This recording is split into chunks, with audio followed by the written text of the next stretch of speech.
selama Rasulullah menikah dengan Khadijah, Rasulullah tidak menikah dengan perempuan yang lain. 25 tahun. Waktu menikah kaya raya, hartanya tidak habis 7 turunan. Tetapi ketika wafat Khadijah, hartanya tidak tersisa. Kemana habisnya hartanya Khadijah? Habis untuk mensupport dakwah Nabi. 35 hari kemudian Nabi ditinggalkan oleh pamannya Abu Thalib, yang kita tahu semenjak umur 12 tahun Rasulullah itu ikut pamannya ini. Abu Thalib itu kira-kira orang yang selalu mengatakan, siapa berani menyakiti keponakanku Muhammad, berhadapan dengan saya terlebih dahulu.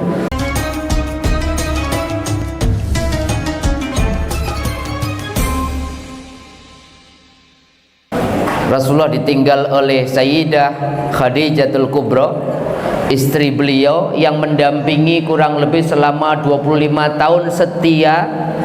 Bapak Ibu tahu, selama Rasulullah menikah dengan Khadijah, Rasulullah tidak menikah dengan perempuan yang lain. 25 tahun. Khadijah ketika menikah sama Rasulullah umur 40, berarti ketika wafat umur 65. Waktu menikah kaya raya, hartanya tidak habis 7 turunan. Tetapi ketika wafat Khadijah, hartanya tidak tersisa. Bahkan Rasulullah digambarkan tidak punya uang sedikit pun hanya untuk membeli kain kafannya Khadijah.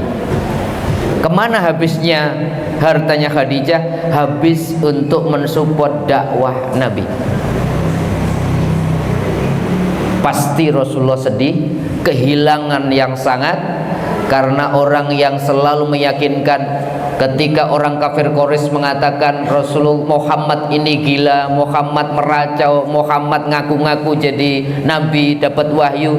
Tetapi ketika Muhammad bingung, Khadijah yang selalu mendampingi, menyelimuti Rasulullah, bahkan menghantarkan ke pamannya yang meyakinkan bahwa Muhammad tidak meracau, tidak gila, tapi diangkat jadi nabi dan rasul.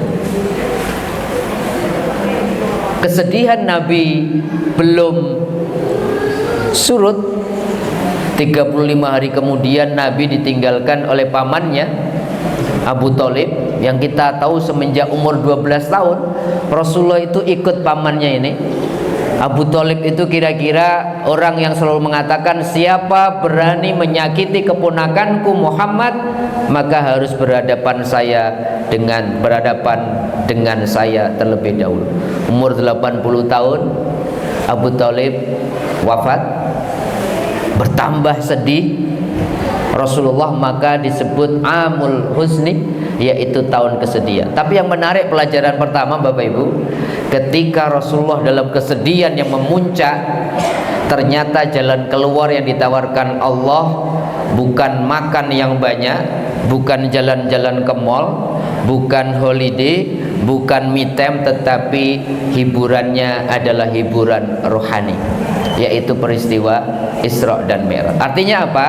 Artinya kalau kita gegana, galau, gelisah dan merana, punya masalah, ternyata jawabannya adalah Isra dan Mi'raj. Nanti kita diskusikan apa itu Isra, apa itu Mi'raj. Kalau mau dapat bocorannya, yaitu sholat. Jadi kalau ada masalah, sederhananya untuk anak-anak muda sekarang, ambil air wudhu, kemudian sholat, curhat sama Allah, pasti Allah berikan jalan keluar terhadap masalah-masalah kita.